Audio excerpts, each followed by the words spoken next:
जी, अस्सलाम वालेकुम। Occupational health and safety के थर्ड लेक्चर के साथ थर्ड वीक। और लास्ट लेक्चर में जैसे हमने डिस्कस किया हुआ था कि बहुत सारे डेफिनेशंस ऐसे थे कि जिनको आप being as a safety officer आपको जानना बहुत ज़रूरी था। मिसाल के तौर पे नियर मिस क्या होता है, एक्सीडेंट क्या था, एक्सीडेंट क्या था। फिर उसके साथ जो है वो हमने यही भी डिस्कशन कर ली कि आपके जितने अगर सेफ्टी है तो वो आपके ऊपर जो है उसका इम्पैक्ट क्या होगा। और उसके लिए आपने थोड़ा सा जो है वो सेल्फिश भी होना था कि आप अगर अपना ख्याल रखना चाह रहे हैं तो इसका मतलब ये है कि ऑटोमेटिकली वो जो साइकिल था वो आपके साथ जो है वो कहीं न कहीं उस साइकिल में अगर कहीं ब्रेक आ जाता है तो वो फिर कंप्लीट नहीं होगा। तो ये सारी चीज़ें जो है ये हमने लास्ट लेक्चर के दौरान जो है वो डिस्कस भी की थी और उस पे कुछ एग्जांपल भी हमने दिए थे।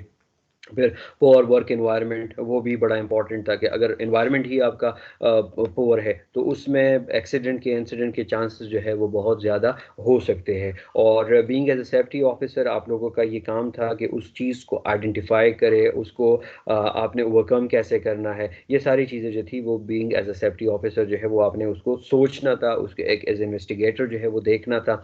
तो ये हमारे लास्ट वीक का था। फिर उसमें हमने कुछ डेफिनेशंस पढ़ी थी जिसमें से डिजीज़ क्या है, और हेल्थ का और डिजीज़ का बहुत बड़ा जो है वो एक ताल्लुक था। क्योंकि अगर ऑक्यूपेशनल हेल्थ जैसे हमने उसको डिस्कस भी किया कि ऑक्यूपेशन क्या है, हेल्थ क्या है, सेफ्टी क्या है, तो इन सब का जो असर था वो आपके हेल्थ के ऊपर पड़ रहा था। और वो जो असर था वो न सिर्फ जो है वो साइकोलॉजिकल था, क्योंकि अगर साइकोलॉजिकली आपकी जो है वो मेंटल हेल्थ ख़राब हो रही है तो भी ऑक्यूपेशन ठीक नहीं है, तो भी आपके हेल्थ प्रॉब्लम इश्यूज आ रहे हैं। और खुदा न खास्ता अगर वो एनवायरनमेंट ही ऐसा है कि जिसके अंदर फिजिकली हार्म जो है वो कुछ ना कुछ हो रहा है तो उससे भी जो है वो काफ़ी मसाइल जो है वो पैदा हो रहे थे। तो आज जो हमारा टॉपिक है आई होप कि आप लोगों को स्लाइड नज़र आ रही होगी। स्लाइड अगर नज़र आ रही है तो काइंडली आप मुझे बता दें कि स्लाइड आपको नज़र आ रही है। अगर नहीं आ रही तो फिर हम रीशेयर कर दें इसको। अच्छा, आ रही है, ठीक है। सो कैमरा मैं ज़रा बंद कर दूं, कैमरे की ज़रूरत नहीं होगी, ठीक है। Okay, so why safety for business organisation, इसको हमने देखा था कि मॉरल, इकोनॉमिक्स और सोशल, ये तीनों चीज़ों को जो है वो कंसिडर हो रही थी। इसमें सारी तीनों चीज़ें जो है वो कंसिडर हो रही थी।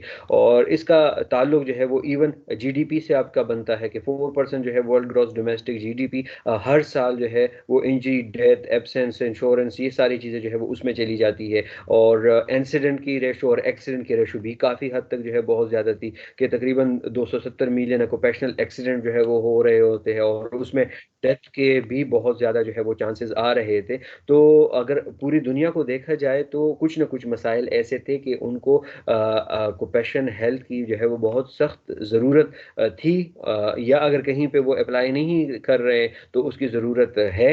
ये हमारा कौमी फरीज़ा भी बनता है, ये हमारा सोशल राइट भी है। और ये आप लोगों का भी राइट है कि जो एम्प्लॉय वहाँ पे काम कर रहे हैं उन बेचारों का भी हक है। फिर मैंने कुछ आपको तस्वीर भी दिखाई थी कि जिसमें आप लोगों को नज़र आ रहा था कि वो जो एम्प्लॉयज़ होते हैं कुछ उनके माइंड स्टेट जो है वो ठीक नहीं होती। उनको लगता है कि वो शायद काम ठीक कर रहे हैं लेकिन एक्चुअली वो काम ठीक बिल्कुल भी नहीं कर रहे होते। जैसे कि हार्नेस जो है वो नहीं बांध रहे, जैसे कि हेलमेट नहीं पहन रहे, जैसे कि वो सही तरह शूज़ जो है वो नहीं यूज़ कर रहे, बगैर शूज़ के काम कर रहे हैं। सिंपल जो वॉशरूम के चप्पल होते हैं उसमें भी आप लोगों ने देखा होगा कि बहुत सारे लोग जो है वो ऐसे काम कर रहे हैं, तो उसके भी बहुत सारे कंसिक्वेंसेस थे, वो भी हमने जो है वो फिर डिस्कस कर लिए थे। अच्छा, तो आज जो हमारा टॉपिक होगा वो होगा सोशल, कि सोशली जो है इसका इम्पैक्ट क्या होगा, कि society always accept safe working environment and place for the employer.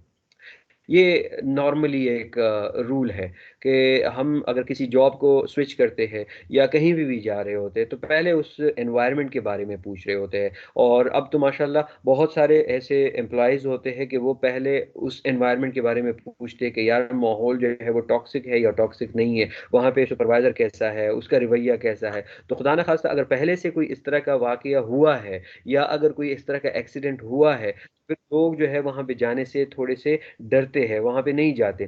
तो ये भी एक पॉजिटिव एक इम्पैक्ट है कि चले फिर भी लोग जो है वो इतना सेंस रख रहे हैं, इतना सोच रहे हैं कि उनको कौन से एनवायरनमेंट के अंदर जो है वो काम करना चाहिए, ठीक है? और ये बात और अच्छी हो जाएगी अगर हम इतना अपने बातों के अंदर या जॉब स्विचिंग के अंदर या इवन जो हमारे डोमेस्टिक वर्कर्स होते हैं या जो काम कर रहे होते हैं, जो कि फिजिकल कोई काम कर रहे होते हैं, अगर वो यहाँ तक जो है वो पूछना शुरू कर दे कि यार वहाँ पे पीपीईज कंप्लीट नहीं है या वहाँ पे जो है वो सेफ्टी के रूल्स नहीं है या वहाँ पे सेफ्टी का ऑफिसर नहीं है, तो और ये अच्छा हो जाएगा क्योंकि वही एम्प्लॉयज जो है वही आपके जो है वो काम बनाते हैं, वही आपके जीडीपी का हिस्सा बनते हैं, वही आपका रेवेन्यू जनरेट करते हैं। तो अगर आप कोई ऐसी कंपनी चला रहे हो और उनके लिए ही ये सब कुछ नहीं है, तो ऑब्वियसली वो लोग नहीं आएँगे। जब नहीं आएँगे तो ऑटोमैटिकली आपको तो वर्क एम्पावरमेंट की जो है वो ज़रूरत है। वो लोग जो है वो फिर नहीं मिलेंगे आपको, तो तब तक जो है वो आप अपना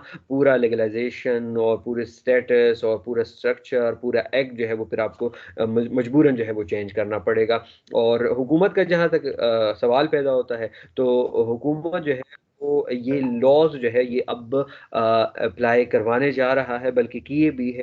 एक्ट भी जो है वो ऑलरेडी आप लोगों ने देखी भी होंगे। मैंने आप लोगों के साथ ये शेयर भी किया हुआ है, तो अभी जो लेक्चर हमारा ख़त्म हो जाएगा, उसके बाद आपने ये Pakistan occupational health and safety act ये 2018 के अंदर जो है वो पास हुआ था, बिल पास हुआ था। अच्छा, और इसमें आप लोगों ने ये ऊपर वाला जो हिस्सा है ये मैं लिंक बल्कि आप लोगों के साथ उसमें शेयर भी कर दूंगा आपके व्हाट्सएप पे।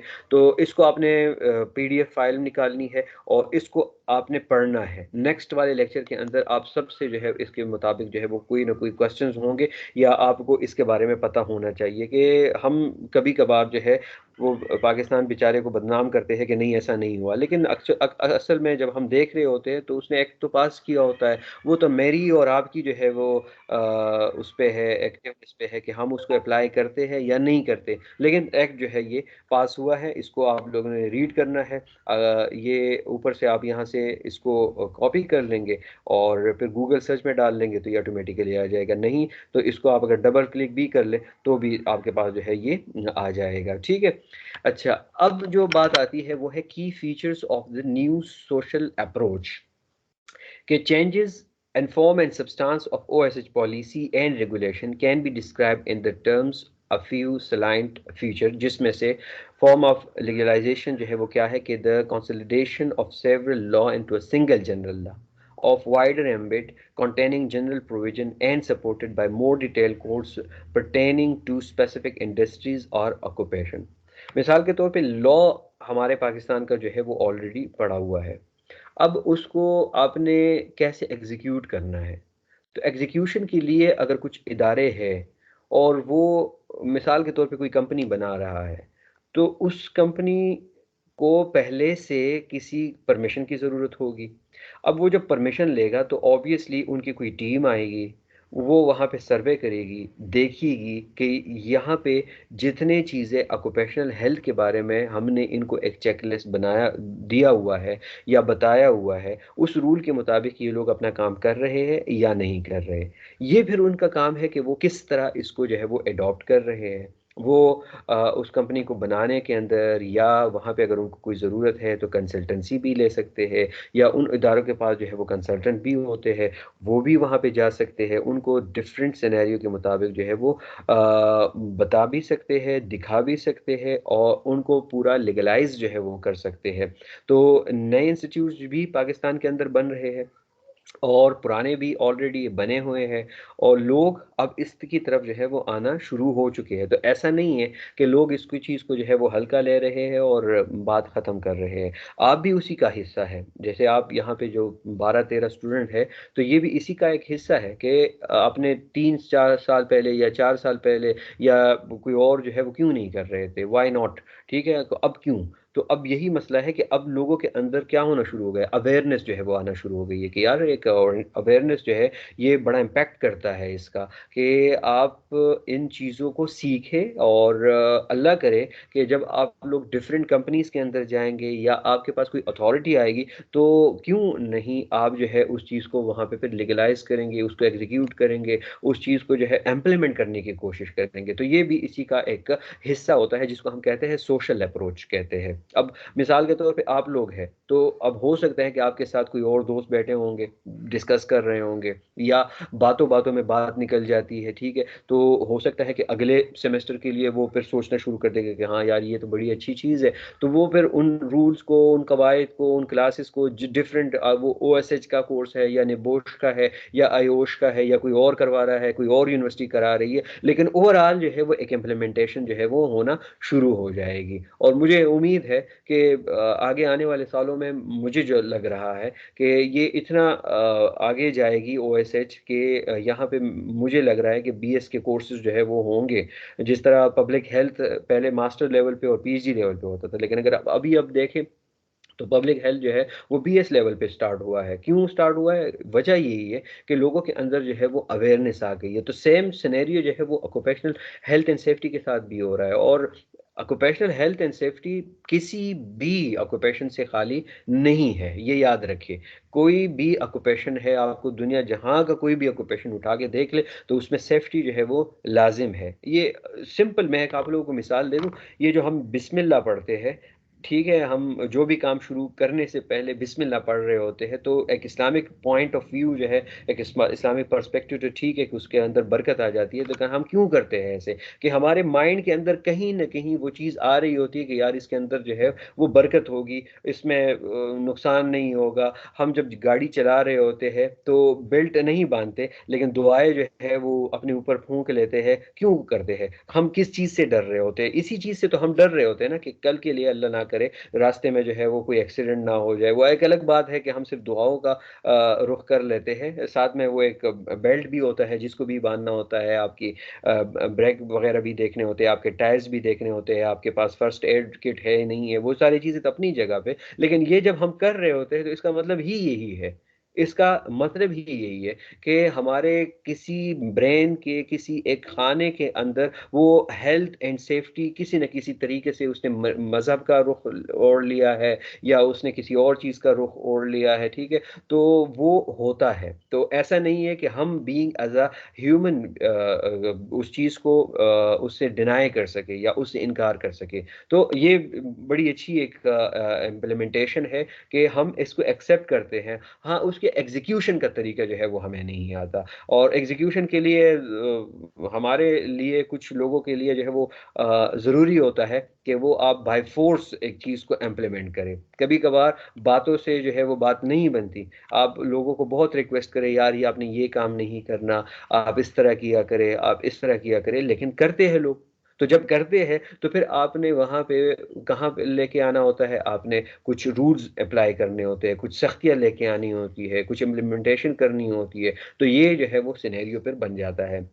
और लास्ट लेक्चर में आपको याद होगा कि हम कल्चर और क्लाइमेट का जो डिफरेंस ही यही है कि वाई नॉट जो हमारा कल्चर है वो बेस्ट हो जाए, कि हर बंदा जो है वो खुद ही इस चीज़ को समझना शुरू कर सके। क्यों बीच में जो है वो हम पेनल्टीज लगाना शुरू कर देते हैं, क्यों बीच में हम सजाएं देना शुरू कर देते हैं, क्यों जो है वो हम ऐसे बड़े बड़े जुर्माने रखना शुरू कर देते हैं कि आप ये तो आप लोगों की भलाई के लिए है। तो अगर हम इसको खुद एक्सेप्ट करेंगे बड़े दिल के साथ, तो आगे मुझे नहीं लगता कि कहीं ना कहीं OSH या ऑक्यूपेशनल हेल्थ के जो लवाजमात है, जैसे कि उसके अंदर हैज़र्ड है और वो हैज़र्ड फिर हार्म के अंदर चेंज हो जाता है, वो होना शुरू हो जाएंगे। बहुत सारी चीज़ें जो है वो खुद ही ऑटोमेटिकली सॉल्व होना शुरू हो जाएगी। लेकिन फिर भी एक तरीक़ाकार होता है, जज़ा सज़ा होता है, रूल्स बनने होते हैं, लॉज जो है वो डिफाइंड होने चाहिए। और वो लॉ जो है वो those law defined duties for an organisation to provide, ये अब अगर लॉ बन गई, ठीक है, बीच में जो है वो आपका अदालत जो है वो बीच में आ गया, आपकी हुकूमत जो है वो आ गई, अब वो लॉज जो है वो इम्प्लीमेंट तो होंगे, लाजमी बात है होंगे, तो वो किस चीज़ को देखेंगे? A safe place of work, number एक, सेफ प्लांट एंड इक्विपमेंट्स, दूसरा काम, ठीक है, तीसरा क्या होगा? सिक्योर सिस्टम ऑफ वर्क, और फोर्थ जो है वो कॉम्पिटेंट फेलो एम्प्लॉयज। अब ये चारों चीज़ें आप देख रही हैं कि जो सेफ प्लेस ऑफ वर्क है, तो इसका मतलब ये है कि वहाँ से सिविल इंजीनियरिंग का जो कॉन्सेप्ट है वो भी हमारे पास आ जाएगा कि आप अगर एक फैक्ट्री बना रहे हैं और घरों के बीच में एक तंग सी गली के अंदर कोई फैक्ट्री इस तरह बना रहे हैं, तो क्या अगर वाकई लॉ जो है वो अप्लाई हो रहा है तो वहाँ पे आपको वो करने देगा? बिल्कुल भी नहीं करने देगा। आपको कहेगा कि इंडस्ट्रियल एरिया में चले जाए, सिटी से बाहर से चले जाए, उसके बड़े मसाइल हो सकता है कि वहाँ पे बनने वाला धुआं जो है बाहर एनवायरनमेंट को मैटर कर सके। आप तो खुद चले तो बर्बाद हो गए, लेकिन साथ में आप जो है वो और मोहल्ले वार को जो है वो भी प्रॉब्लम क्रिएट करवाना चाह रहे हैं, पहली चीज़। दूसरी चीज़ क्या है? वहाँ पे गाड़ियाँ भी आएंगी, वहाँ पे बहुत सारे और एम्प्लॉयज़ भी आएंगे, जिसकी वजह से उन लोगों की सेहत के ऊपर भी असर पड़ रहा है, वहाँ पे धुआं जा रहा है, वहाँ पे हो सकता है कि कोई रॉ मटेरियल जो है वो आ रहा है, वहाँ से वो जो निकल रहा है, वहाँ पे जो कचरा है, वहाँ पे जो स्मेल आ रही है, ये सारी चीज़ें किस में आ जाएंगी? आपके सिविल इंजीनियरिंग के। तो अगर वहाँ पे उसको परमिशन नहीं मिली तो उस जगह में वो सोच भी नहीं सकता कि मैंने इस तरह की गली के अंदर जो है वो अपनी कोई फैक्ट्री बनाने जा रहा हूँ। तो ये होता है, ऐसी चीज़ें जो है वो हमने देखी भी है, और उसके कंसिक्वेंसेस भी फिर होते हैं। कभी कभार फिर आग जब वहाँ पे भड़क जाती है या कोई इस तरह का एक्सीडेंट हो जाता है, तो वो फैक्ट्री को तो जलना ही जलना है, लेकिन साथ में बेचारे और जो करीब लोग होते हैं वो बेचारे भी उसका खमियाजा जो है वो भुगतते हैं। तो सेफ प्लांट एंड इक्विपमेंट, अब वहाँ पे जो इक्विपमेंट्स है, लेट सपोज उस जगह में नहीं है, बाहर है, इंडस्ट्रियल एरिया में है, उसको पहला जो क्लू था वो तो यही मिला कि आपने इंडस्ट्रियल एरिया के अंदर ही ये बनाना है, फैक्ट्री बनानी है, उसने बना भी दी, ठीक है, ओके, अब वहाँ पे बना दी। अब दूसरा जो इम्पोर्टेंट चीज़ है वो क्या है कि उसके लिए इक्विपमेंट होने चाहिए, उसका जो प्लांट है वो सेफ होना चाहिए। तो वो अगर है तो भी ठीक बात है, अगर नहीं है तो फिर जो है वो सेफ्टी उसके एग्जीक्यूशन जो है वो नहीं हुई, बिल्कुल भी नहीं हुई, वो फिर दोबारा जो है वो इक्विपमेंट कुछ मसला आ जाएगा, या जो प्लांट के अंदर है उसके अंदर कुछ मसला आ जाएगा। फिर आपका जो वर्क है अगर उसमें मसला आ गया तो आपका वर्क मतलब यही है कि सिक्योर सिस्टम जो है वो आपने अप्लाई नहीं किया। तो सिक्योर सिस्टम अगर अप्लाई नहीं किया तो इसका मतलब ये हुआ कि आपके पास कॉम्पिटेंसी की कमी थी। इसका यही मतलब हुआ कि जो आपने एम्प्लॉयज़ लिए हुए थे उनको वो इक्विपमेंट चलानी नहीं आ रही थी। अगर वो सही बंदे थे और सही एम्प्लॉयज़ थे तो उनको उन्होंने पहले बताना था कि ये जो आपने चीज़ मंगवाई है ये ठीक नहीं है, यहाँ पे दो नंबरी हो रही है, ये आपको प्रॉब्लम क्रिएट कर देगा, ये तो 2 दिन चलेगा लेकिन तीसरे दिन जो है ये गैस रिलीज़ करना शुरू कर देगा या ख़राब हो जाएगा, या इसके जो इक्विपमेंट्स है वो बैरिंग वगैरह है वो ठीक नहीं है, टूट जाएंगे, और वो अगर टूटते हैं तो हो सकता है कि किसी को हिट कर दे और किसी कोई बड़ा हादसा जो है वो रोनमा हो जाए। तो यहाँ पे भी ये पूरा साइकिल है कि इसमें एक भी चीज़ अगर आगे पीछे होती है तो उस लॉ से जो है वो क्या करेगा, वो लॉ डिफाइंड था और उस लॉ को आपने डिनाई कर दिया। तो यहाँ पे बात समझने की यही है कि आपने पहले चीज़ तो यही है कि सोशली उसको प्यार मोहब्बत के साथ खुद जो है वो इम्प्लीमेंट करना है। अगर खुद नहीं हो रहा तो पाकिस्तान के अंदर एक्ट आ गया, ठीक है, 2018 एक्ट आ गया ऑक्यूपेशनल हेल्थ एंड सेफ्टी का। अब वो आ गया, अब जब वो आ गया तो उसके साथ लॉ जो था वो डिफाइंड हो गया। अब जब लॉ डिफाइंड हो गया तो इसका मतलब ये है कि मार्केट के अंदर पर्टिकुलर इसके लिए कोई ऑर्गेनाइजेशन है जो कि बजोर बाजू, बजोर शमशेर, बजोर तरीक़ाकार, जो भी आप इनको समझे, वो इस चीज़ों को क्या करेगा, इम्प्लीमेंट करेगा। उसमें से ये चार चीज़ें जो है ये लाजमी बात है कि ये इसका एक हिस्सा होंगी, ठीक है। इकोनॉमिकल वॉल्यूम वैल्यूज जो है वो क्या होंगे कि accident will result in damage to human property and material, ठीक है। अब इसको आप खुद देखना शुरू कर दें।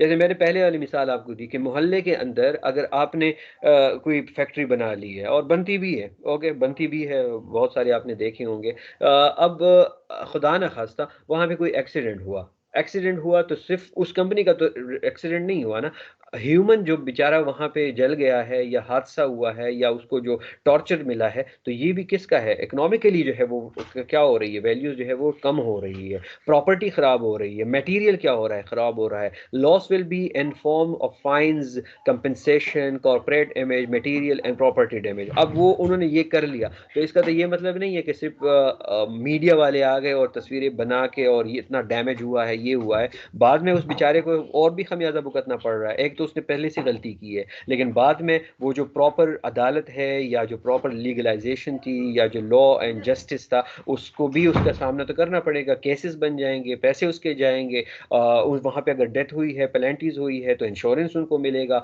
बहुत सारी चीज़ें जो है वो उसको इकोनॉमिकल वैल्यूज को जो है वो भी नीचे लेके आएंगी।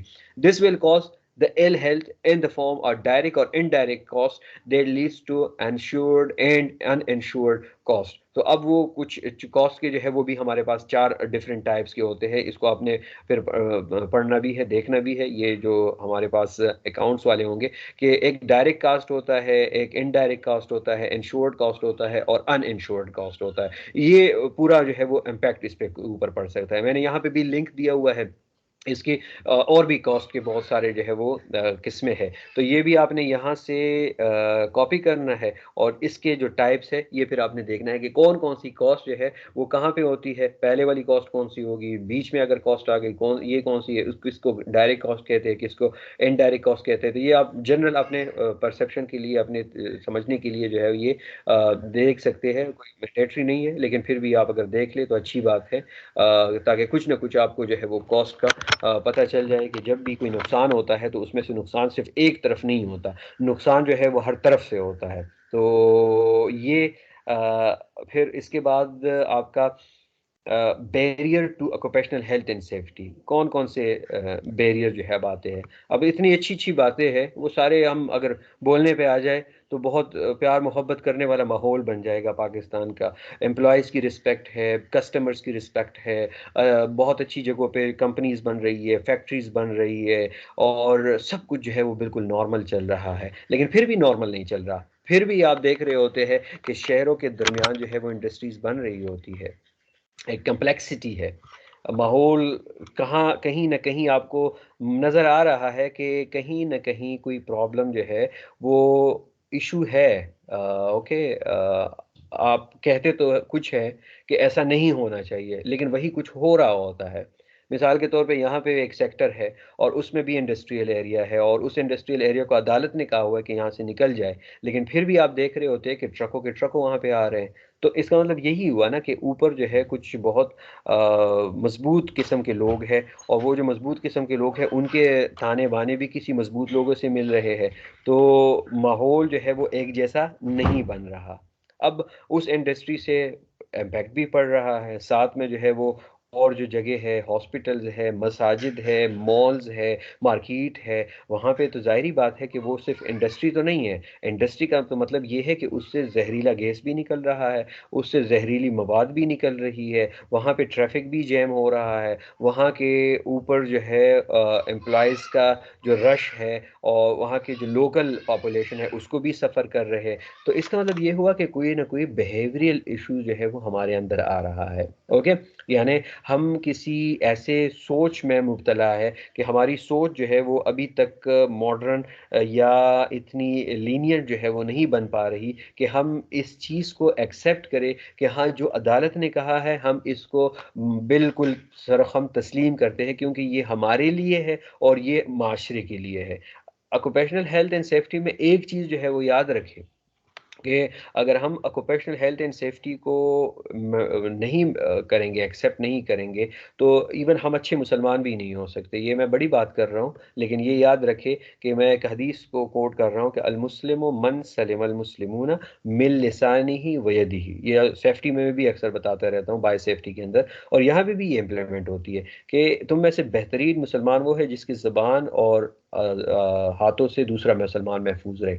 तो मेरे हाथों से अगर मैं इंडस्ट्री का मालिक हूँ और मैं वहाँ पे इतने जहरीले गैसेस जो है वो छोड़ रहा हूँ किसी भी शक्ल के अंदर, किसी भी उसके अंदर। तो ये तो मैं माशरे को जो है वो ठीक चीज़ नहीं दे रहा माशरे को, बल्कि और क्या दे रहा हूँ, नुकसान दे रहा हूँ। तो ये बिहेवियरल इश्यूज जो है वो हमारे अंदर ये ऑलरेडी पड़े हुए हैं, बने हुए हैं, और हमारे माइंड स्टेट जो है वो कुछ और सोच रहा होता है। तो आई डोंट नो कि वो क्या है, वो आप लोगों को भी पता है, बीइंग एज अ पाकिस्तानी आप लोग भी इस माशरे का हिस्सा है, मैं भी इस माशरे का हिस्सा हूँ। तो उस कल्चर को हमने क्या करना है, वो चेंज करना है। अब उस कल्चर को जब हमने चेंज करना है तो बिहेवियरल इश्यूज जो है वो साइकोलॉजिकली चेंज हो सकते हैं। अब जो आने वाला दौर है, आने वाली जो नस्ल है, उनके ऊपर आपने मेहनत करनी है कि कहीं ऐसा ना हो कि वो जो पहली हमारी पट्टी है वो तो चली गई, वो तो उस जिद्दीपन के साथ कहे या तकब्बुरानापन के साथ कहे या कोई भी वो हो है, वो इंडस्ट्रियल एक स्टेट है या टाइकॉन है या आइकॉन है, जो भी है, वो तो उस चीज़ को इम्प्लीमेंट करा रहे हैं। लेकिन जो नए आने वाला दौर है, क्या उसमें भी यही चीज़ होगी? अगर उसमें भी यही चीज़ होगी तो फिर अगले 50 साल फिर हमारा जो है वो भला नहीं हो सकता। मसाइल होंगे, हम बीच में आते जाएंगे, ऑक्यूपेशनल एक्सेप्ट होंगे, लॉज बनेंगे, जुर्माने लगेंगे। लेकिन एक जो चीज़ है हमें समझने की, वो क्या है, ऑक्यूपेशनल हेल्थ एंड सेफ्टी। वो सेफ्टी कहीं पे भी हमें नज़र नहीं आएंगे। तो कंपीटिंग एंड कॉन्फ्लिक्टिंग डिमांड्स जो है ये फिर आपने इससे निकालने हैं कि यार ऐसे क्या कन्फ्लिक्ट आ रहा है, और उस कन्फ्लिक्ट की डिमांड्स क्या है। कोई चीज़ जो है वो बीच में कौन सी ऐसी चीज़ है कि जो compete कर रही है हमारे इस नॉर्मल सिस्टम में बैरियर डालने के लिए। तो वो अगर हमें आइडेंटिफाई हो जाएंगे तो कम से कम एज अ सेफ्टी ऑफिसर आप उसको बता तो सकते हो। आप अगर किसी मीडिया को कोई इंटरव्यू दे रहे हैं, या आप अगर कोई अल्लाह ना करे कोई इस तरह का हादसा हो जाए और आप वहाँ पे उसको प्रेजेंट कराने जा रहे हैं, तो एटलीस्ट आपके पास 10-15 पॉइंट्स तो हो कि यार ये पॉइंट जो है ये हमें मना कर रहा है, ये वाला मना कर रहा है, ये वाला मना कर रहा है। हो सकता है कि उस 10 में से 3-4 तो जो है वो क्या हो जाए, वो एग्जीक्यूट हो जाए, हल हो जाए। तो 3-4 अभी हो जाएंगे, 3-4 कहीं और हादसे के शिकार हो जाएंगे, फिर उसके बाद ठीक हो जाएंगे, और 2-3 रह जाएंगे तो फिर वो और हो जाएंगे। तो कम से कम ये सारी चीजें जो है ये बैरियर्स है बेसिकली, और इन बैरियर्स को हटाने के लिए जो है वो हमें तगदो जद्दोजहद जो है वो करनी पड़ती है। ठीक है। अच्छा। अब ये बजाते खुद भी हैजर्ड है, ये जो सिस्टम है ये भी हैजर्ड है। ओके। अब मैंने पहले भी कहा ना कि पोअर आपका वर्क प्लेस जो है ये भी हैजर्ड है। तो जिस तरह पोअर वर्क हेल्थ या पोअर वर्क प्लेस जो है वो बजाते खुद हैजर्ड है, तो इसी तरह ये सिस्टम जो है इसमें भी अगर कहीं ना कहीं दराड़े है, कहीं ना कहीं जो है वो ब्रेक्स है, बैरियर्स है, तो ये खुद भी हैजर्ड है हमारे माशरे के लिए। So a hazard is the potential of a substance, activity or process to cause harm। कि जो भी हार्म आने वाला है ये हैजर्ड उसके लिए पोटेंशियल है। ठीक है, या ये कोई सब्सटेंस पड़ा हुआ है, जैसे सामने नजर आ रहा है आप लोगों को कि ये कोई चीज लगी हुई है, इस बंदे ने जो है वो जूते नहीं पहने। तो अब 100% जो है वो हमें पता होना चाहिए कि यहाँ पे हार्म होना है, इस बंदे का ये पैर जो है ये कटना है। तो इसी तरह बहुत सारे हैजर्ड जो है वो हमारे माशरे का हिस्सा होते हैं, और हमने उनको आइडेंटिफाई करना होता है। In some cases, the cause of an industry injury is easy to identify. However, very often there is a hidden chain of event behind the accident which led to of an injury. तो कुछ चीज़ें तो नज़र आ रही होती है, लेकिन बस आप खामोश रहते हैं। उस खामोशी की वजह से जो है वो बेचारे किसी न किसी एम्प्लॉय का वक्त जो है वो लिखा हुआ होता है, और फिर वो उसी चेन का जो है वो हिस्सा बन जाता है, जो कि हैजर्ड किस चीज़ में कन्वर्ट होगा, हार्म के अंदर कन्वर्ट होगा। हार्म कन्वर्ट हुआ तो जाहिर बात है फिर तो मसले जो है वो पैदा होने शुरू हो जाएंगे। So important to distinguish between hazard, ये क्या है, ये एक पोटेंशियल है कि अब एक चीज़ जो है होगी। ओके। लाइकहुड एक वर्ड आएगा कि ये चांस है, गिरे, चांस है कि गिर जाए, चांस है कि गिरे ना। जैसे केले का ये छिलका जो है यहाँ पे पड़ा हुआ है, तो ये बचाए खुद जो है वो एक हैजर्ड है। लेकिन अगर यही छिलका जो है ये फुटपाथ पे पड़ा हुआ है तो फिर हैजर्ड हुआ। अगर ये साइड पे पड़ा हुआ है तो फिर लाइकहुड है कि चले होगा, कहीं ना कहीं अगर ये किसी ने लात इसको मार दी और बीच में सड़क में रख दिया तो फिर लाइकहुड जो है वो चांसेस हो सकते हैं। और फिर क्या हो सकते हैं, कंसेक्वेंसेस हो सकते हैं। कंसेक्वेंसेस किस चीज़ की शक्ल में होंगे? वो हार्म की शक्ल के अंदर होंगे। ये गिरेगा तो हो सकता है ये मर भी जाए, सर लग जाए ज़मीन के ऊपर, मर जाएगा। हो सकता है इसकी इंजरी हो जाए, हो सकता है जो है इसको कोई और जो है वो प्रॉब्लम आना शुरू हो जाए। तो a risk is the likelihood of a substance, activity or process to cause harm along with severity of consequences। तो consequences जब भी होंगे, ये severe भी हो सकते हैं, ये moderate भी हो सकते हैं, ये normal भी हो सकते हैं। आप अगर कोई इस तरह का हादसा आपके साथ होता है तो ज़रूरी नहीं है कि हर हादसे में आपने मरना है। हो सकता है आप नियर मिस होके बच जाए, ठीक है, बाल बाल बचना जिसको कहते हैं। और ये भी हो सकता है कि आप गिर के जो है वो आपको बहुत बड़ी इंजरी जो है वो हो जाती है। तो ये चीज़ें जो है ये याद रखें कि रिस्क जो है ये किसी न किसी शक्ल के अंदर आपके इर्द गिर्द जो है वो लाजिम होता है, और आपने और कुछ नहीं समझना। सेफ्टी ऑफिसर्स ने और कुछ भी नहीं समझना, कुछ भी नहीं बोलना, कुछ भी नहीं देखना, लेकिन एक चीज़ जो है उसको तो लाजिम आनी चाहिए कि वो रिस्क को आइडेंटिफाई कर सके, ठीक है। वो कहीं भी रिस्क को जो है वो आइडेंटिफाई करेगा तो पता चलेगा। अब एक और होता है नियर मिसेस जिसको हम कहते हैं। जैसे यहाँ पे एक तस्वीर है और ये काम हो रहा है, कुछ बहुत बड़ी बड़ी बोरियां जो है ये उठाने जा रहे हैं, तो अ near miss today could be an accident tomorrow. तो अगर एक दफ़ा ये आप देख रहे हैं कि ये चेन जो है यहाँ से ये क्या हो गया, ये टूट गया है। तो ये आदमी जो एम्प्लॉय है ये यहाँ पे खड़ा हुआ था, अब नियर मिस तो हुआ है, ठीक है। हैज़र्ड ये था कि ये रस्सी जो है वो टूटी क्यों, ये तो हैज़र्ड था। हार्म अभी फ़िलहाल कुछ भी नहीं हुआ अल्हम्दुलिल्लाह, ठीक है। ये गिर तो गया है, लेकिन खुदा न ख़ास्ता कल के लिए ये अगर दोबारा हो जाएगा तो ये जो साहिब है, ये अगर यहाँ पे होते तो इसकी तो खैर नहीं थी, ये तो हो जाता, कोई सीवियर टाइप की इंजरी जो है इसकी हो जाती। तो नियर मिस इस वजह से कहते हैं कि अ near miss today could be an accident tomorrow.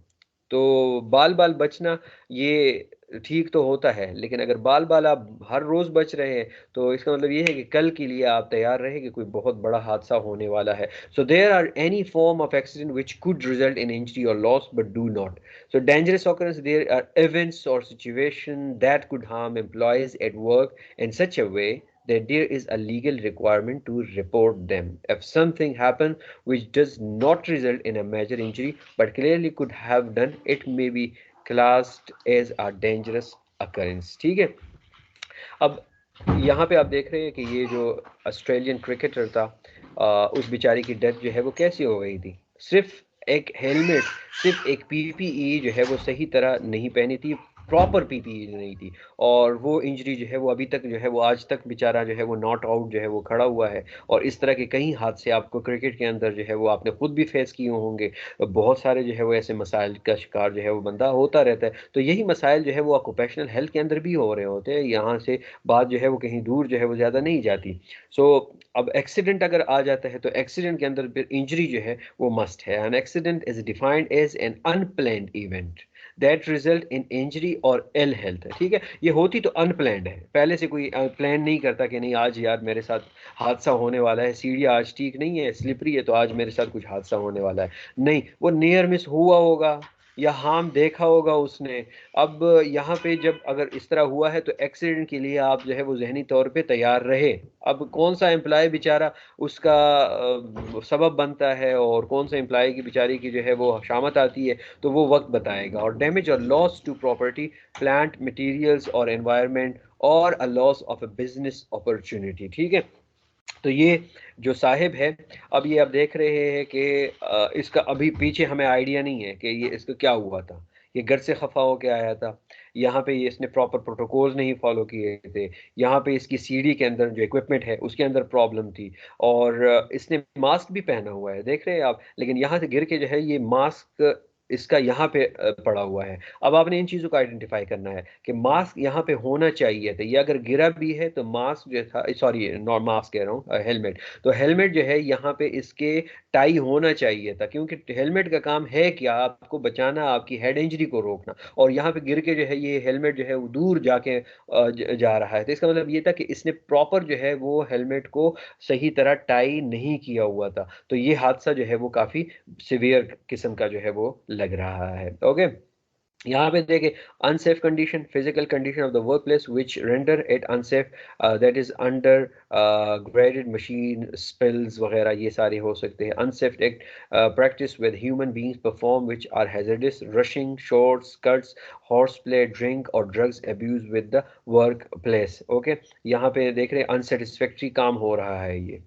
और फिर यहाँ पे अनसेफ एक्ट जो है वो और खतरनाक, यहाँ पे ये दो बंदे जो है वो जा रहे हैं, ऊपर काम हो रहा है, तो एक्ट जो है वो ठीक नहीं है। यहाँ पे आपने बैरियर लगाना है कि यहाँ पे ऊपर काम हो रहा है और ये किसी भी वक्त जो है वो गिर सकता है, एंड देन ये गिर भी गया। ओके, देख रहे हैं आप कि नियर मिस जो है वो थर्ड पिक्चर के अंदर नियर मिस हो गया। सेम केस जो प्रीवियसली हमने डिस्कस किया था 2 स्लाइड पहले, कि यहाँ पे बंदे खड़े हैं और ये गिर भी गया। एंड फाइनली अगर ये सारा एपिसोडिक चीज़ें जो है वो हो रही है, अनसेफ हो रही है, तो ऑब्वियसली एक न एक दिन जो है वो एक्सीडेंट होना है। Okay, and then you are observing कि यहाँ पे ब्लड जो है वो रेड रेड जो है ये ब्लड लगा हुआ है, जो कि इंडिकेट कर रहा है कि अब जो है वो दिन में तारे जो है उसको नज़र आ गए हैं। ये तारे नज़र आ रहे हैं आप लोगों को इस पिक्चर के अंदर, तो इसका मतलब यही है कि बात जो है वो अब क्या हो गई है, ख़त्म हो गई है। अब पूरा बहुत बहुत बड़ा जो है वो एक्सीडेंट हो चुका है। ठीक है, तो याद रखें कि आपके पास जो हैज़र्ड है ये हर जगह पे मौजूद है। आपका सिस्टम भी हैज़र्ड है, आपके इर्द गिर्द रखने वाले आलात जो है वो भी हैज़र्ड है, आपके जिस इक्विपमेंट के साथ काम कर रहे हो वो भी हैज़र्ड है। और ये हैज़र्ड कभी हमें नियर मिस की शक्ल में आके देखते हैं, कभी इवेंट की शक्ल में आके देख रहे होते हैं, और जब ये इवेंट और नियर मिसेस होने जा रहे होते हैं, कोई इस तरह की सदबाव जो है वो हो रहे होते हैं,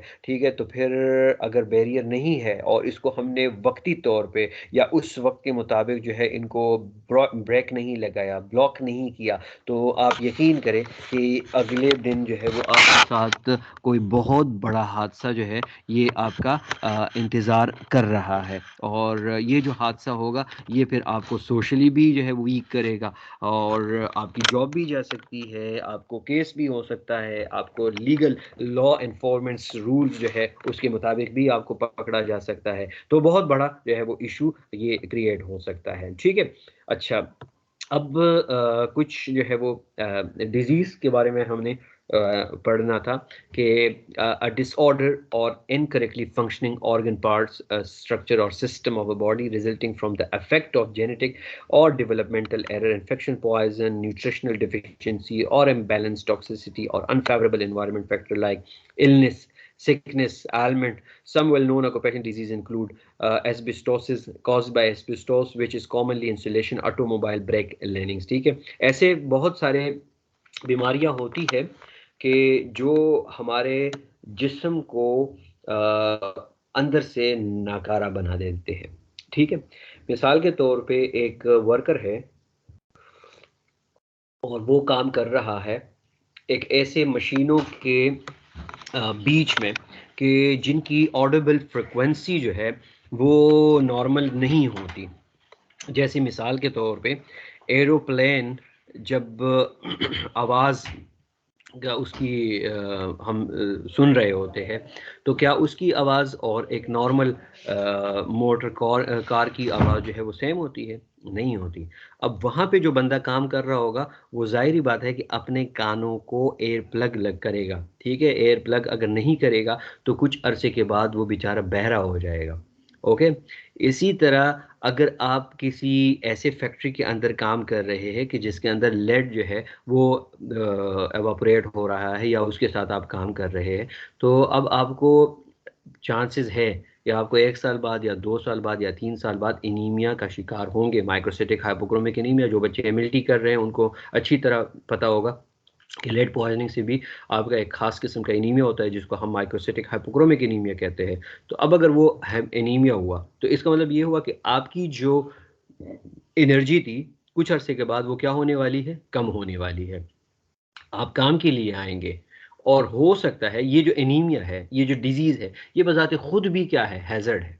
कि अब एनीमिया की consequences क्या हो सकते हैं, उसके सिम्पटम्स क्या हो सकते हैं कि आपको फटीग है, आपको नौसिया हो रहा है, आपका सर चकरा रहा है, और अचानक अल्लाह ना करे आप किसी ऊंचे जगह पे काम कर रहे हैं, और ऊंचे जगह पे काम आप किस चीज़ से कर रहे हैं, विदाउट हार्नेस कर रहे हैं, तो अब गिरने का खतरा जो है, अगर पहले आप जब एनर्जाइज थे, पहले गिरने का खतरा 20% था, और अब जब आप बीमार हो गए हैं और आपको पता नहीं है, अभी तक आपने अपने आप को आइडेंटिफाई नहीं किया, तो अब जो खतरा है वो कितने परसेंट ज्यादा हुआ, 80%, 70% जो है वो खतरा है, और आप वहां से गिर गए तो होगा क्या, प्रॉब्लम शुरू हो सकती है। इसी तरह टायर फैक्ट्री के अंदर जो लोग काम कर रहे होते हैं, नॉइज इंड्यूस्ड हेयर लॉस जिसको कहते हैं, caused by noise, which is common in many workplaces, including airports and workplaces where noisy machines such as pressure or drills etc. are used. ये जो ड्रिलिंग कर रहे होते हैं वो बेचारे पूरा पूरा दिन जो है वो उनके कानों के अंदर शोर जो है वो आ रहा होता है, या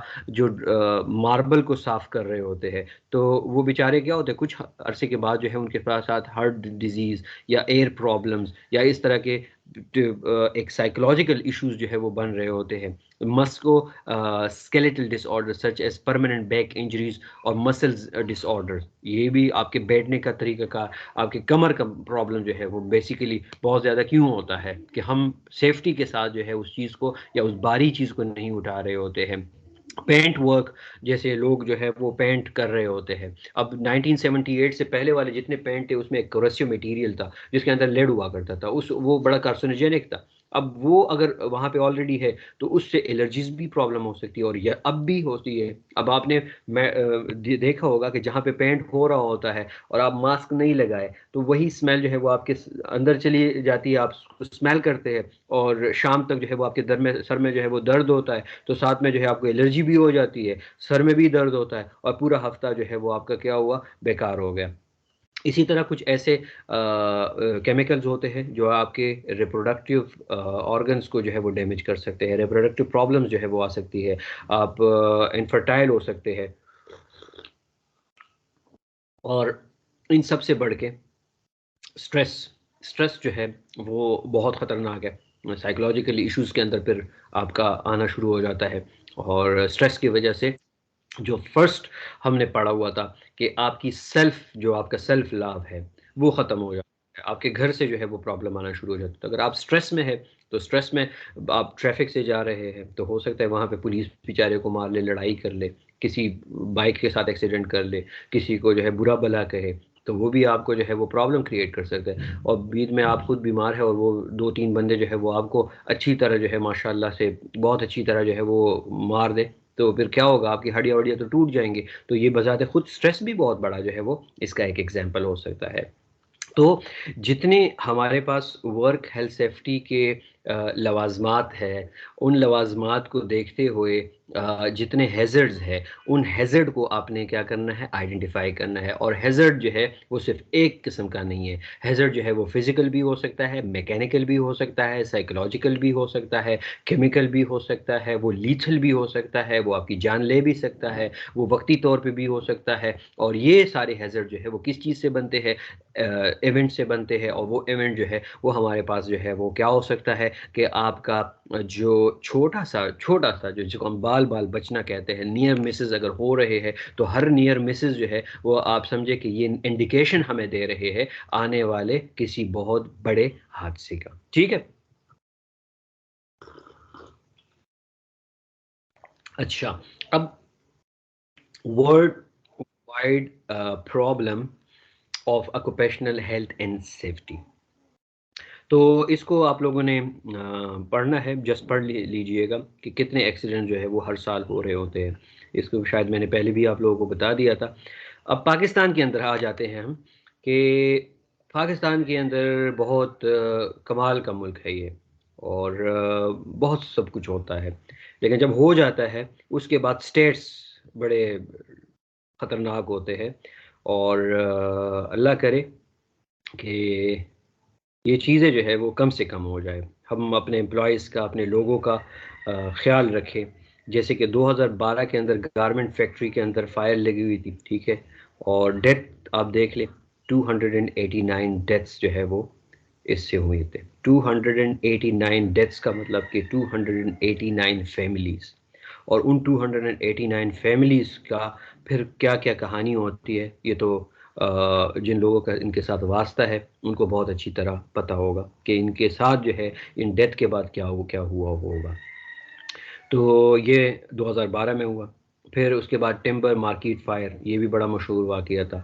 स्वीट पॉइजनिंग एट लिया, ठीक है, लिया के अंदर जो है स्वीट पॉइजनिंग हुई थी और 26 लोग जो है इसके अंदर अ, उसी वक्त मर गए थे। 72 जो था उनको एडमिट किया था हॉस्पिटल के अंदर। 2015 में Lahore factory disaster and central industrial estate, उसके अंदर 129 जो है वो डेथ्स हुई थी। क्यों हुई थी?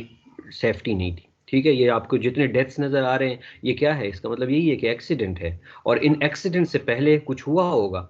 ये तो अचानक तो नहीं हुई होगी ना, जाहिर बात है कि कुछ ना कुछ तो हुआ होगा। अब ये जो गारमेंट फैक्ट्री के अंदर ये डेथ्स हुई है, फायर लगा है, जिंदा लोग जो थे वो बिल्कुल जल गए थे।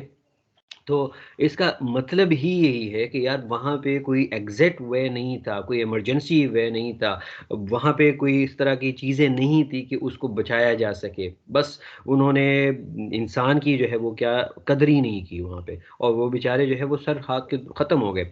Eid day train accident in Multan, 5 deaths हो गई थी। Van accident on bright future school students in Sindh, Sindh के अंदर जो है ये बहुत सारे, ये तो कुछ है ठीक है जिनको मतलब मेंशन किया गया है। बहुत सारे तो ऐसे हैं कि जिनको मेंशन करते ही नहीं है, ख़त्म हो जाते हैं। इसी तरह मेजर प्लेन जो था अबूजा और एयर ब्लू, वो उनकी क्रैश जो है वो हो गई थी। अनारकली फायर एक्सीडेंट में 12 डेथ जो है वो हो गए थे। एलडी एक्सीडेंट हुआ था, लाहौर एक्सीडेंट हुआ था, कराची के अंदर जो एक्सीडेंट था वो उसमें भी बहुत सारी डेथ हो गई थी। साथ में अभी जो बाराकोह के अंदर जो था वो डेथ हो गए थे। फिर साथ में सेंटोरस के अंदर जो है वो आग लगी हुई थी।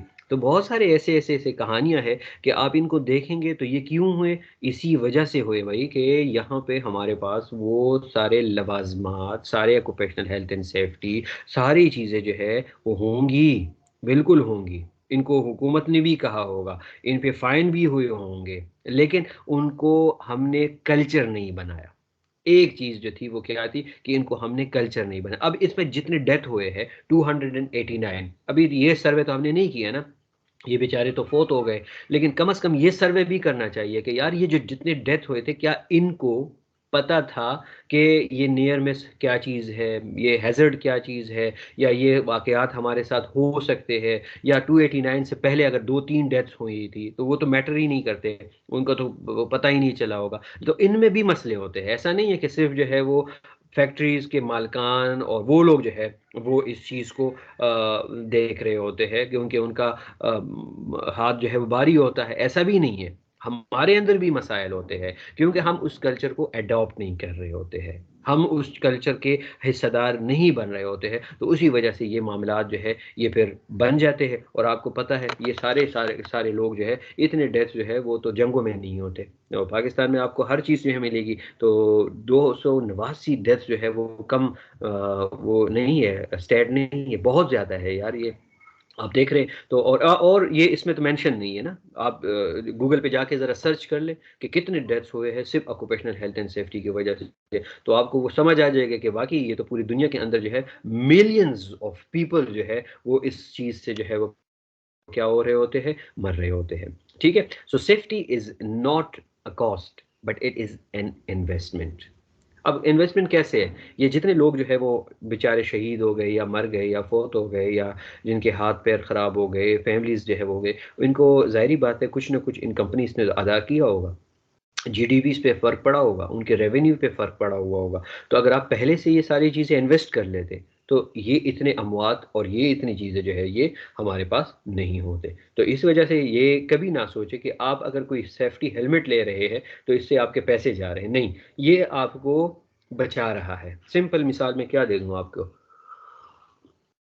कि अगर आप बाइकर हैं और आप बाइक चला रहे हैं और अपने लिए सिर्फ़ 500 या 550 का बेहतरीन किस्म का हेलमेट लेंगे, और खुदा न ख़ास्ता आपका एक्सीडेंट हो जाए, तो आपकी हेड इंजरी जो है वो तो नहीं हुई, और खुदा ना खास्ता अगर आपकी हो गई, अब हेलमेट नहीं है, आप कोमे में चले गए, और कोमे में जाते हुए आप 1 साल, 2 साल, 10 साल, 3 साल जो आपके साथ आगे होने वाला है, तो वो कितना बुरा होने वाला है। तो वो सिर्फ़ आपके ₹500 से जो है वो चीज़ क्या हो सकती थी, वो भलाई हो सकती थी। और शायद शायद अल्लाह ने वक़्त भी उन्हीं लोगों का लिखा हुआ होता है कि जो ये सेफ्टी प्रिकॉशनरी मेजर नहीं लेते, ठीक है, ये भी तकदीर का हिस्सा है। तो तकदीर का तो हमने तो नहीं देखा ना तकदीर को, कि तकदीर में लिखा क्या है। तो तकदीर में शायद यही लिखा हुआ होता है कि ये सेफ्टी रूल अप्लाई नहीं करेगा, तो तब इसके साथ ये होना है। वरना बहुत सारे लोग हेलमेट पहनते हैं, उनके साथ क्यों नहीं होता, वो नहीं नज़र नहीं आता। लेकिन अक्सर वही होता है कि जो सेफ्टी हेलमेट नहीं पहनते, जो अपना ख्याल नहीं रखते, उनके साथ ही वो हो जाता है। तो अल्लाह को भी जो है वो बड़े प्रैक्टिकल लोग पसंद है, और इस चीज़ को जो है वो आप लोगों ने इंश्योर कराना है कि आपके लाइफ के जो भी हिस्से हैं, आप जिस चीज़ को भी देख रहे हैं, वहाँ पे being as a safety officer, being as a professional health and safety student, आपका फ़र्ज़ बनता है कि वहाँ पे ये चीज़ें समझाएं, मोहब्बत के साथ, प्यार के साथ। अगर वहाँ से भी बात आगे जा रही है तो फोर्सेस को जो है वो इन्वॉल्व कर दे, जो कि उसके किसी ख़ास लैब या हॉस्पिटल या वर्किंग या जो एनवायरनमेंट होता है उनमें उनको इन्वॉल्व कर दे। अगर उनसे भी नहीं हो रहा तो फिर ज़ाहिरी बात है कि अदालत का रुजू जो है वो किया जा सकता है, एक्ट का हिस्सा है ये। ओके, अच्छा, controlling the risk. A control measure is simply what steps you are going to take to remove a hazard, जिसको हम कहते हैं elimination of hazard, or at least reduced into a low level। तो या तो हमने इसको completely मैटिगेट करना होता है, यानी कम से कम करना होता है, या कंप्लीटली एलिमिनेट करना होता है, यानी बिल्कुल उसका सर जो है वो जड़ से ही निकाल ले। तो जब हैजर्ड होते हैं, रिस्क आता है, रिस्क होगा तो उसको कंट्रोल करेंगे, उसको कंट्रोल करेंगे तो इसके लिए हायरार्की कंट्रोल होंगे।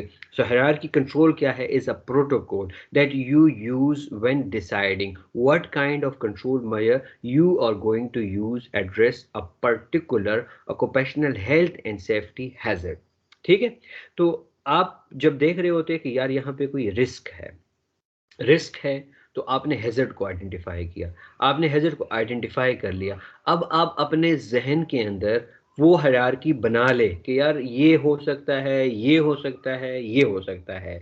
प्लान ए या इवेंट ए हो सकता है, इवेंट बी हो सकता है, या इवेंट सी हो सकता है। ठीक है, अब ये जो हो सकता है, इसका मतलब ये है कि ये चीज़ें होंगी आगे आने वाले दौर में। अब उसी के ऊपर आप काम करना शुरू कर दें कि यार मैंने इन्हीं चीज़ों को क्या करना है, मिटिगेट करना है। मिसाल के तौर पे सिंपल सा मैं एग्जांपल दे दूं कि आप किसी गली में जा रहे हैं और वहाँ पे कोई पानी जो है वो लीक हो रहा है, हो गया, और वो स्लिपरी एरिया है। तो यहाँ पे अब ज़्यादा जो चांसेस होंगे वो किस चीज़ के होंगे? गिरने के चांसेस हो सकते हैं। ठीक है, मेन जो हैजर्ड आपने आइडेंटिफाई कर लिया वो क्या था? पानी का लीक होना और रोड के ऊपर आना, ये वाला था। लेकिन अब आप पानी को जो है वो बैरियर लगा के उस जगह को साफ कर दे, तो अभी तक आपने उसको मिनिमल तो कर दिया, लेकिन उसको एलिमिनेट कर दी नहीं किया आपने। एलिमिनेट कैसे करेंगे आप? कि आप उस एरिया को देख ले कि जहां से पानी निकल रहा है, उसको आप बंद कर दें। उसको आपने बंद कर दिया तो इसका मतलब ये हुआ कि अब आपने उस कंट्रोल मेजर को पूरी तरह जो है वो क्या कर लिया, उसको अप्लाई कर लिया। अगर थोड़ा बहुत आप इस तरह कर लेंगे तो मिनिमाइज तो हो जाएगा, किसी हद तक तो ठीक हो जाएगा, लेकिन कल के लिए दोबारा चांसेस है। तो इस वजह से हायरार्की कंट्रोल जब आप देखते हैं तो उसको आपने हर एंगल से देखना होता है कि कौन सा एरिया जो है इसमें फॉल हो रहा है, एग्जैक्ट जो कॉज है वो किस वजह से हो रहा है, और मैंने करना क्या है। ठीक है, सो मिसाल के तौर पे घरों के अंदर गैस जो है वो लीक होती है। अब गैस लीक होती है तो अक्सर जो है वो लोग उसके सोल्यूशन टेप जो होता है, नॉर्मल स्कॉच टेप वगैरह, वो बांध देते हैं। तो ये तो आपने मिनिमाइज कर लिया। इसको एलिमिनेट करना क्या है? एलिमिनेट तब होगा जब आप बुलाएंगे किसी को और उसको कहेंगे कि यार इसको कंप्लीटली चेक कर ले कि कहाँ से गैस जो है वो रिलीज हो रही है, उसको फिर आप टाइट कर ले, बंद कर ले। तो अब आपके जो चांस है, हर रात जो आपका चांस है कि कोई अगर खुदा न खास्ता वहाँ पे सोया हुआ है, गैस का इखराज ज़्यादा हुआ, मरने के चांसेस है या नहीं है? बिल्कुल है उसके मरने के चांसेस, और ऐसा कितने वाकयात हो सकते हैं। तो एलिमिनेट करने का सोचे, मिनिमाइज करने का ना सोचे। मिनिमाइज करने का सोचेंगे तो इसका मतलब ये है कि कल्चरल इशू, कोई इशू है, बिहेवियरल कोई इशू है, मैं अभी 100% अपना नहीं देना चाह रहा, मैं अपना 60 या 40% देना चाह रहा हूँ। जब आप उसको एलिमिनेट करने का सोचेंगे तभी बात जो है वो क्या होगी, आगे बन जाएगी। ठीक है, okay, what is control of risk? Control is the adjustment or regulation of an operation to meet a standard or guideline, the reduction or prevention of containment, release, and the ability to contain a hazard. It is also utilized find for risk assessment, यानी किस चीज को identify करना, potential risk को identify करना in a firm operation such as technical or non-technical aspects of the business, financial policies, other policies that may impact the well-being of the firm, and implementing changes to reduce risk in these areas. अच्छा, अब होगा क्या, ये तो हमने घर और छोटे से उस एरिया में देखा। फैक्ट्री पे चले जाते हैं, किसी बड़े एरिया की तरफ चले जाते हैं, बड़े एरिया के अंदर आपको पता चला कि हर दूसरी जगह के अंदर जो है वो गैस लीक हुई है।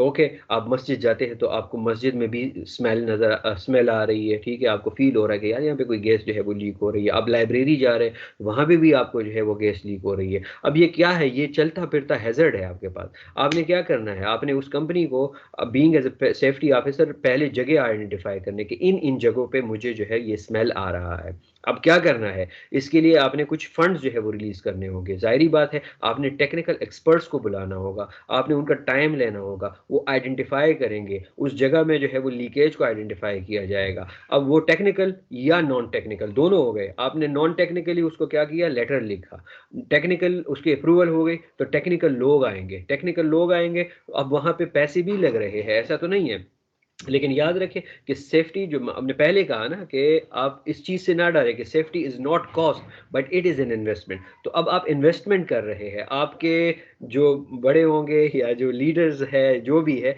उनको तो लग रहा होगा कि यार ये तो पैसे जा रहे हैं, लेकिन साथ में दो तीन चीज़ें और आपने उनको आइडेंटिफाई करनी है कि यार ये गैस लीक हो रहा है, बिल आपका क्या हो रहा है, ज़्यादा आ रहा है, ठीक है, आपका कंटिन्यूअस जो है ये क्या हो रहा है, बिल ज़्यादा आ रहा है। उसको तो ये तकलीफ हो रही है कि यार मैं बाहर से लोगों को आके उनको पे करूंगा, लेकिन उसको ये अभी देखा नहीं है कि उसने 1 2 दिन 3 दिन 4 दिन 4 साल बाद उसको एक बहुत बड़े डिजास्टर का सामना होना पड़ रहा है। फिर क्या पता कि वो उससे लाखों रुपए जो है वो ज्यादा उनको जो है वो इसमें देख ले, और फिर अदालत में जाए और ये और वो वगैरह वगैरह। तो इस वजह से उस चीज को आपने उसको तरीके के साथ जो है वो क्या करना होता है, समझाना होता है कि भाई ये थोड़े पैसे जो है वो अगर आप यहाँ पे लगा भी देंगे तो कोई नुकसान नहीं होगा, बल्कि ये आप यूटिलाइज कर रहे हैं, इसका आपको क्या होगा, आपका फायदा हो रहा है, ठीक है।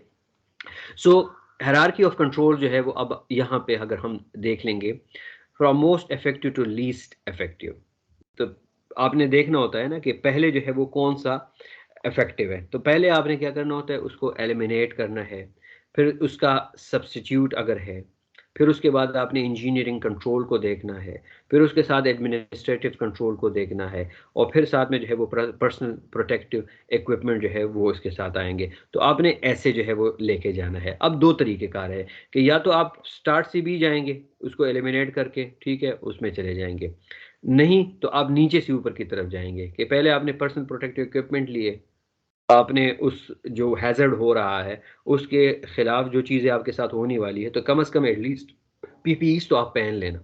ओके, उसके बाद आपने जाके जो है वो एडमिनिस्ट्रेटिव कंट्रोल जो है वो लगाने हैं, यानी क्या चीज़ लगानी है वहाँ पे, आपने उस उन एरियाज को क्या करना है, आइडेंटिफाई करना है, आपने इंस्ट्रक्शनल्स लगाने हैं वहाँ पे, साइंस लगाने हैं, ताकि कोई और लोग जो है वो वहाँ पे उनको नुकसान ना हो। फिर उसके बाद जो है वो आपने क्या करना होता है, अब बारी आ जाती है टेक्निकल की, जिसको हम क्या कहते हैं, इंजीनियरिंग कंट्रोल्स कहते हैं, मेक समथिंग न्यू। ओके, वहाँ पे अब आपने क्या करना है, कोई ड्रिल करवा ले, कोई चीज़ ऐसी करवा ले, कोई काम करना वहाँ पे शुरू कर दे, ताकि लोगों को क्या हो जाए, अवेयरनेस जो है वो होना शुरू हो जाए।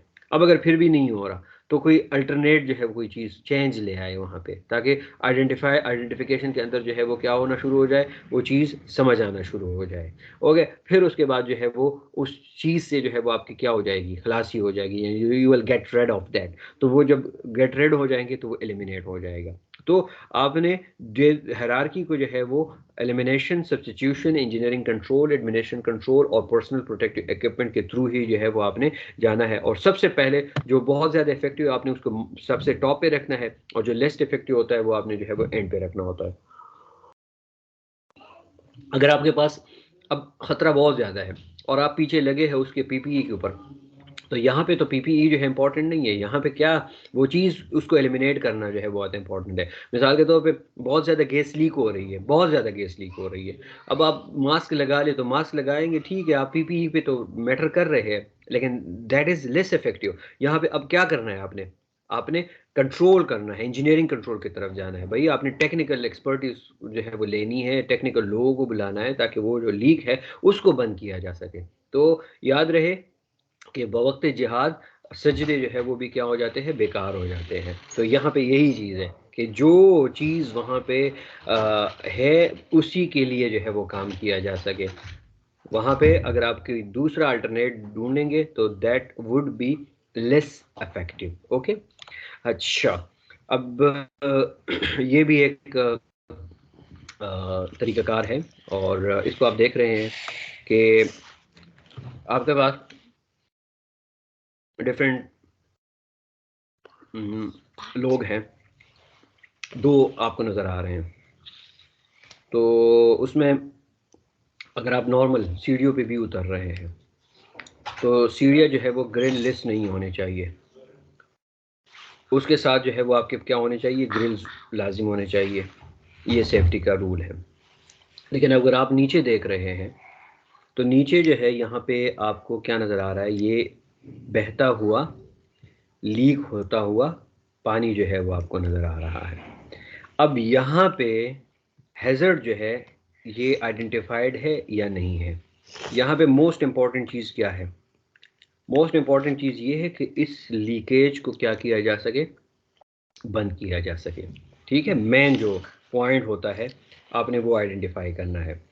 अब यहाँ पे एक और चीज़ भी है, अगर आप मुझे पिक कर रहे हैं तो मुझे कोई एक आंसर दे दे कि इस तस्वीर को, जिसको मैंने बड़ा किया हुआ है अभी फ़िलहाल, इसमें एक और हैज़र्ड जो है वो भी आइडेंटिफाई करें। एक तो पानी का मैंने बता दिया ना कि पानी लीक हो रहा है, दूसरा मैंने बता दिया कि सीढ़ियों के साथ ग्रिल भी होना चाहिए। ओके, बंदा जो है उसको पकड़ा हुआ है। एक तीसरा जो है वो एक और क्या हो सकता है,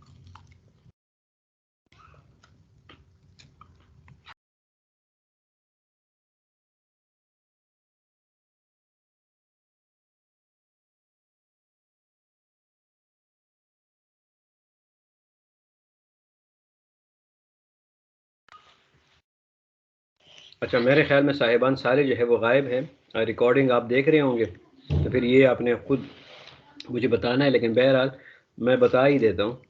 ठीक है, कि यहाँ पे इलेक्ट्रिसिटी जो है ये बोर्ड जो है वो लगा हुआ है, तो अगर ये पानी ज़्यादा हो जाता है तो यहाँ पे आपको एक टिकट में जो है वो दो मज़े नज़र आना शुरू हो जाएंगे।